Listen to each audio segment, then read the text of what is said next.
Hello and welcome to First Page Fridays, where we do a live edit of somebody's first page. It could be the first page of their novel, first page of a chapter. I don't know yet. It's anonymous and I haven't even read it. So we're going to go through it together.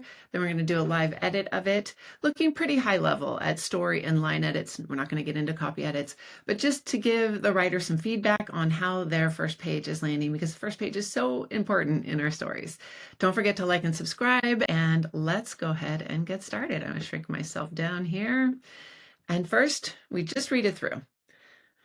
Early Monday, after an unseasonably hot Mother's Day weekend, she stepped into Lake Washington and felt the silt squish between her toes, while pondweed snaked around her calves. The chilled water prickled her legs pink and numb. Although her teeth chattered, she waded knee-deep, flipped the paddleboard off her hip, and laid it on the water. Placing her paddle across the board, she planted a knee and shoved off. While gliding, she buckled a mini dry bag around her ankle. Unable to see through the latte-colored water below the board, she raised her gaze and stood up, paddle in hand. The skin of the lake rippled metallic under a brightening sky. The marine mist that laced the forested hillside across the water seemed to absorb all sound. No air traffic, no commuter noise, just the muted honks from a Canada goose gliding a great V. Just the muted honks from a Canada goose gliding a great V headed her way.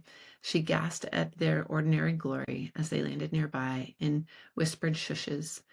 Conviction affirmed. If her weekly routine could include at least one solo getaway, she might get through the pandemic with sanity intact.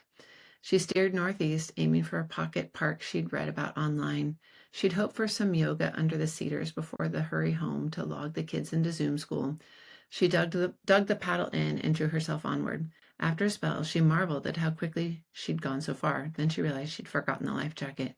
No wonder everything felt so sleek and quiet. All right. Actually, this is quite engaging. It checks a lot of boxes for me. So we get immediately a very good sense of when and where we are. So we know we're in the pandemic, so 2020, 2021, somewhere in there. We know that it's Mother's Day weekend, but it's unseasonably hot. And we know that it's morning because she was hoping for some yoga under the cedars before she hurries home to log the kids into Zoom school, which presumably happens around 8:30, who knows? But we know it's morning. So let's go through it line by line. We don't really know too much about our character yet. We know, okay, well, let's just jump into it here. Early Monday, after an unseasonably hot Mother's Day weekend, she stepped into Lake Washington. There's an opportunity here to give a name. Oh, let me turn on my editor here. So name. Because we're in third person, there's no reason to hold out on that. Let's just call this person Ellen. I'm totally making this up off the top of my head. I don't know this story, so grain of salt. You have a name for your character, I'm sure. Ellen stepped into Lake Washington and felt the silt squish between her toes while pondweed snaked around her calves. I actually love this. Like when I read that, I got a little like, ugh, which is it's great if you can evoke like an actual physical response. So well done on that. Getting the name in there checks another one of those boxes of like, tell us who our main character is as soon as you can. And since you already had that she there, this is a great opportunity. The chilled water prickled her legs pink and numb. That makes sense to me. It's going to be cold if you're in Lake Washington in the spring or ever. Although her teeth chattered, she waded knee deep, flipped the paddleboard off her hip, and laid it on the water. So I'm wondering a little bit like, if you are paddleboarding in Lake Washington, do you maybe wear like a thin wetsuit, or is this person like up before dawn in a bikini on the board? I wonder if you could get that detail in there. It might not be important. It's a question that comes up. Placing her paddle across the board, she planted a knee and shoved off. Okay, so I generally like when you have your verbs here, these are past tense. This is nitpicky and it's really artistic choice, but I might say she placed her paddle across the board, planted a knee, and shoved off. But again, that's more artistic. I'm not even going to put that on the page. While gliding, she buckled a mini dry bag around her ankle. This raises questions for me. So if she places the paddle across the board, plants a knee, and shoves off while she's gliding, she buckled She buckled a mini dry bag. Okay, as someone who is not a paddleboarder, not real sure how to picture that. Is it like, how big is this bag? Is this like for a cell phone or is this like for snacks? Again, you don't want to like burden this with a lot of detail, but if I wonder if there's a way to phrase this that could give a little more detail really succinctly.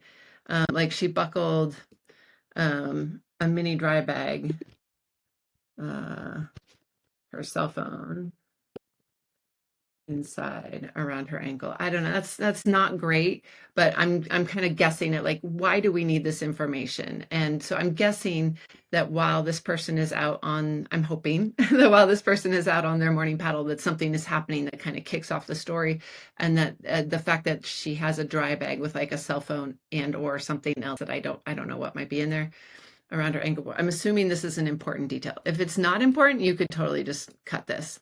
If it's just something that you do as a paddleboarder, but it's not important to the story, you could cut the dry bag. But I'm assuming it's important. So maybe another few words just to tell us why. Unable to see through the latte-colored water below the board, she raised her gaze and stood up, paddle in hand. I don't know that, like, so does she only raise her gaze because she can't see through the water? This is a little bit awkward. And I wonder if you could get the detail of the water being kind of latte colored a little earlier, like getting up here. She felt the silt squish between her toes. The chilled latte colored water, like maybe putting this up here, colored water, prickled her legs. And then just have her start off. Unless she would normally like be able to see, and normally she would have her gaze trained through the water, but in this case, she looks up. But it sounds like, well, also I have a little tiny bit of experience with Lake Washington. It's not always super clear, so it's generally not at all. So I think getting the detail, I like the detail of the colored water, but I think maybe moving it up here and then just say she raised her gaze and stood, paddle in hand, and I think you could just say stood. The skin of the lake rippled metallic under a brightening sky. That's beautiful.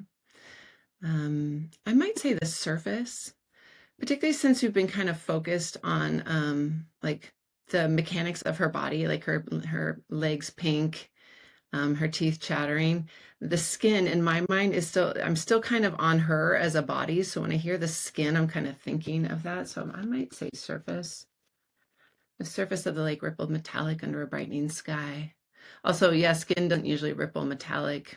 I like surface better, but rippled metallic under a brightening sky is lovely. The marine mist that laced the forested hillside across the water seemed to absorb all sound. Beautiful. No air traffic, no commuter noise, just the muted honks from a Canada goose guiding a great V headed her way. This is really lovely. And it's, for me, this is the first hint of like, wait, why is there no air traffic? Why is there no commuter noise? And then we learn that it's COVID time. So that's a lovely little introduction to the idea. Just the muted honks from a Canada goose guiding a great V headed her way. She gasped at the ordinary glory as they landed nearby. So I'm wondering, like when geese, my impression of geese, and again, limited experience here, is that when they're flying in V's, they're pretty high up, like they're like up there doing their commuter thing, but that they're not super graceful as they land. And so I wonder if, so when I picture a Canada goose guiding a great V headed her way, I'm seeing it pretty far off in my mind. And I'm wondering how long is the like period of time here that passes between her seeing them and gasping at the glory of them and then them landing in whispered shushes. Yeah, so there's a little, let's see if we can clean this up here. Goose guiding. I might just take out this bit. Or even just she gasped at their ordinary glory. Just let the geese stay in the sky. Let them be beautiful up there. Conviction affirmed. If her weekly routine could include at least one solo getaway, and I would say onto the lake, just to remind us of like this is the solo getaway that she's referring to, onto the lake. She might get through the pandemic with her sanity intact. And so then we get the confirmation of the pandemic here. She steered northeast, aiming for a pocket park she'd read about online. She'd hoped for some yoga under the cedars. And I'm not a big fan of dashes. I know they have their place, but this is easily just a nice, clean sentence. She'd hoped for some yoga under the cedars before the hurry home to log the kids into Zoom school. Now, one of the things I really like about this is that we're learning that she has kids, but we don't have to learn everything about them. All we know is that they're still at home, and that's enough for this. When we meet the kids, which presumably we will, we'll learn their name, we'll learn how old they are, we'll learn all the details about them. This is actually just spot on for right now. This is all we need is like the kids, and that they're in Zoom school. She dug the paddle in and drew herself onward. Great. So digging the paddle in. I'm seeing this. I'm like picturing the beautiful lake, the quietness of it, the cedars. This is an introduction that is very grounded in the time and place that it is, which is really great. After a spell, she marveled at how quickly she'd gone so far. Then she realized she'd forgotten the life jacket. No wonder everything felt so sleek and quiet. Okay, so this I love. I talk a lot about when I do first page reviews of posing a little bit of a question, right? And the fact that she notices that she forgot her life jacket to me is a little like, oh, this is gonna matter. Like, and also very believable that like our author here allows the character to get pretty far out onto the lake. And so you can imagine being in their shoes and being, or, she's barefoot, but being on her paddle boat and being like, ugh, I don't want to go back for it. I'll be fine. But then good stories are built on coulda, shoulda, woulda, right? So I like just this little droplet of she realized she'd forgotten her life jacket. No wonder everything felt so sleek and quiet. My guess is that things are not going to stay very sleek and quiet for very long, and I think this is a very effective first page.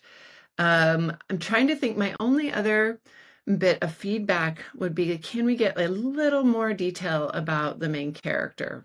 I'm calling her Ellen. I have no idea what the main character's name is. Let's see, prickled her legs pink and numb. Okay, so we know she's white. Her teeth chattered. She waded knee deep.